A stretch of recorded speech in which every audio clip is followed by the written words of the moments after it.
TTD మాజీ chairman YSRCP మాజీ శాసనసభ్యుడు భూమన కరుణాకర్ రెడ్డి గారు ప్రెస్ మీట్ పెట్టి టీటీడీని అప్రతిష్ట పాలు చేసే విధంగా ప్రపంచవ్యాప్తంగా ఉన్న శ్రీవారి భక్తుల్ని అయోమయంలో పడేసే విధంగా మతాలని రెచ్చగొట్టే విధంగా తీవ్ర వ్యాఖ్యలు చేయడం జరిగింది. ఎక్కడో గోవులు మరణిస్తే ఆ ఫోటోలు తీసుకొచ్చి టీటీడీ గోశాలలో 100కు పైగా గోవులు మృతి అని చెప్పేసి అసత్యపు అబద్ధపు ప్రచారాన్ని భక్తుల యొక్క మనోభావాల్ని దెబ్బతీసే విధంగా అసత్యాలు మాట్లాడడం జరిగింది. కరుణాకర్ రెడ్డి గారు కూటమి ప్రభుత్వం ఏర్పడిన తర్వాత గౌరవ ముఖ్యమంత్రి చంద్రబాబు నాయుడు గారు ముఖ్యమంత్రి అయిన తర్వాత టీటీడీ ప్రతిష్టని పెంచే విధంగా చర్యలు తీసుకోవడం జరిగింది. అదేవిధంగా బోర్డు నియామకం తర్వాత బోర్డు చైర్మన్గా బిఆర్ నాయుడు గారు పాలక మండలి బాధ్యతలు తీసుకున్న తర్వాత అదేవిధంగా ఈవో గారు కానీ అడిషనల్ ఈవో గారు కానీ ముఖ్యమంత్రి గారి ఆదేశాల ప్రకారం గత 5 సంవత్సరాల్లో టీటీడీ ప్రతిష్టకు భంగం కలిగింది. భక్తులు చీదరించుకునే విధంగా గత 5 సంవత్సరాలు వైఎస్ఆర్ కాంగ్రెస్ పార్టీ భూమన కరుణాకర్ రెడ్డి గారు కానీ సుబ్బారెడ్డి గారు కానీ చైర్మన్గా ఉన్నప్పుడు టీటీడీని ఆదాయ వనరుగా మార్చినటువంటి దుర్మార్గులు ఎవరైనా ఉన్నారంటే అది వైఎస్ఆర్ కాంగ్రెస్ పార్టీ చైర్మన్లు ఇద్దరు. అదేవిధంగా అప్పటి ధర్మారెడ్డి ఈవోగా ఉన్నప్పుడు కూడా అనేక అవకతవకలు కుంభకోణాలు డాలర్లు మాయం అదేవిధంగా టికెట్లని కోట్ల రూపాయలకి టికెట్లని గత 5 సంవత్సరాలు అమ్ముకోవడం జరిగింది. టీటీడీని ఆధ్యాత్మిక కేంద్రంగా కానీ లేదా ప్రపంచవ్యాప్తంగా అత్యధిక శాతం కొలిసే వెంకటేశ్వర స్వామి భక్తుల నమ్మకాల్ని అమ్ముకునే విధంగా వ్యవహరించినటువంటి దుర్మార్గుడు మాజీ టీటీడీ చైర్మన్ భూమన కరుణాకర్ రెడ్డి గారు. ఈరోజు బిఆర్ నాయుడు గారి నాయకత్వంలో కానీ గౌరవ ముఖ్యమంత్రి గారి సూచనలు సలహాలు ఆదేశాల మేరకు ఏదైతే గత ప్రభుత్వంలో అప్రతిష్ట పాలైందో టీటీడీ ప్రతిష్ట ఆ ప్రతిష్టను పెంచే విధంగా సామాన్య భక్తుల్ని విరివిగా టీటీడీ వచ్చే విధంగా స్వామివారి దర్శనం కోసం అనేక మార్పులు తీసుకురావడం జరిగింది. నిన్న ఏదైతే భూమన కరుణాకర్ రెడ్డి గారు మాట్లాడారో 100 ఆవులకి పైగా మరణించాయి టీటీడీ గోశాలలో అని చెప్పి ఏదైతే మాట్లాడారో ఆ ఫోటోలు ఏదైతే మీడియాకు చూపించారో అది టీటీడీ గోశాలకు సంబంధించినటువంటి ఫోటోలు కాదు.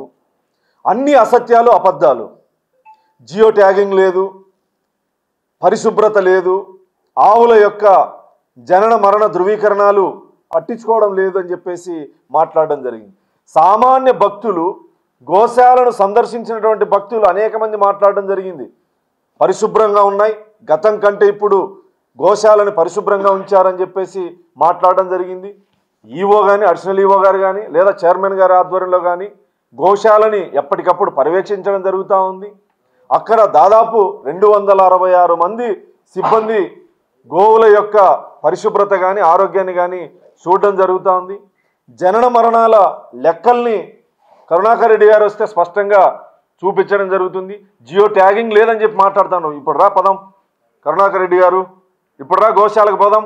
జియో ట్యాగింగ్లు ఉన్నాయా లేదా అక్కడ జనన మరణాల నమోదు స్పష్టంగా ఉందా లేదా అనేది నీ కళ్ళకు కట్టినట్లు చూపిస్తాం. గత ప్రభుత్వంలో కానీ ఇప్పుడు కానీ వేల సంఖ్యలో ఆవులు ఉన్నప్పుడు వృద్ధాప్య కారణంగా కానీ లేదా అనారోగ్య కారణంగా కానీ లేదా డెలివరీ సమయంలో కానీ సగటుకు 8 నుంచి 10 నెలకు మరణించడం అనేది గతం నుంచి జరుగుతూ ఉంది. ఈ 3 నెలల కాలంలో దాదాపు 20-25 లోపు గోవులు మరణించడం జరిగింది. నిన్నటి రోజు ఒంటిమిట్టలో సీతారాముల కళ్యాణం వైభవంగా జరగడం, అక్కడికి లక్షలాది మంది భక్తులు రావడం, లక్షలాది మంది లైవ్లో ఆ కళ్యాణాన్ని చూస్తున్నటువంటి తరుణంలో హిందూ ధర్మం పైన టీటీడీ పైన లేదా శ్రీవారి భక్తుల్ని అయోమయంలో నెట్టివేయడానికి డైవర్షన్ పాలిటిక్స్లో భాగంగా అసత్యపు మాటలు తప్ప కరుణాకర్ రెడ్డి మాట్లాడినటువంటి మాటల్లో వాస్తవాలు లేవని చెప్పేసి హిందువులు కానీ శ్రీవారిని కొలిసేటువంటి భక్తులు కానీ గమనించాలని చెప్పి ఈ సందర్భంగా విజ్ఞప్తి చేస్తా ఉన్నా. గతం నుంచి దివంగత రాజశేఖర రెడ్డి గారి దగ్గర నుంచి జగన్మోహన్ రెడ్డి గారి దగ్గర నుంచి కరుణాకర్ రెడ్డి లాంటి వాళ్ళ వరకు వైఎస్ఆర్ కాంగ్రెస్ పార్టీ కానీ లేదా గతంలో రాజశేఖర రెడ్డి గారి కాంగ్రెస్ పార్టీ కానీ కులాల మధ్య మతాల మధ్య విద్వేషాలు రెచ్చగొట్టడం వీళ్ళకి ఆనవాయితీ. నిన్నటి రోజు గౌరవ ముఖ్యమంత్రి చంద్రబాబు నాయుడు గారి నాయకత్వంలో, అదేవిధంగా టీటీడీ చైర్మన్ గారి నాయకత్వంలో కన్నుల పండుగగా ఎప్పుడు కని విని జరగని విధంగా సీతారాముల కళ్యాణం జరుగుతూ ఉంటే కోట్ల మంది భక్తులు టీవీల ద్వారా వీక్షిస్తూ ఉంటే లక్షలాది మంది భక్తులు ప్రత్యక్షంగా అక్కడికి వస్తే ఎక్కడా కూడా భక్తులకి అసౌకర్యం కల్పించకుండా అన్ని సౌకర్యాలు కల్పించి కన్నుల పండుగగా సీతారాముల కళ్యాణం జరుపుతూ ఉంటే జీర్ణించుకోలేక ఓర్చుకోలేక భక్తుల్లో అయోమయం క్రియేట్ చేయడానికి చేసినటువంటి కుట్ర తప్ప మరొకటి కాదు. మీరు కరుణాకర్ రెడ్డి గారిని ఒకసారి గమనిస్తే గతంలో నేను నాస్తికుణ్ణి అని చెప్పి మాట్లాడినటువంటి మాటలు కానీ, అదేవిధంగా తిరుమల కొండపైన ఏముంది నల్లరాయి పెకిలిస్తానని చెప్పి అహంకారంతో మాట్లాడినటువంటి మాటలు కానీ, అదేవిధంగా ఏముంది అక్కడ మొక్కాల్సినటువంటి అవసరం లేదు అదొక నల్లరాయి చెప్పులతో వేస్తానని కూడా ఇదే కరుణాకర్ రెడ్డి మాట్లాడడం జరిగింది. ఇతనికి భక్తి ఉందా శ్రీవారి పట్ల? ఇతను ఈరోజు సనాతన ధర్మం గురించి, హిందూ ధర్మం గురించి ఆధ్యాత్మికంగా మాట్లాడడం ఏదైతే ఉందో అది కేవలం భక్తుల్ని మనోభావాలు దెబ్బతీసి విద్వేషాలు రెచ్చగొట్టే కుట్ర తప్ప మరొకటి కాదని చెప్పి నేను సందర్భంగా తెలియజేస్తా ఉన్నా.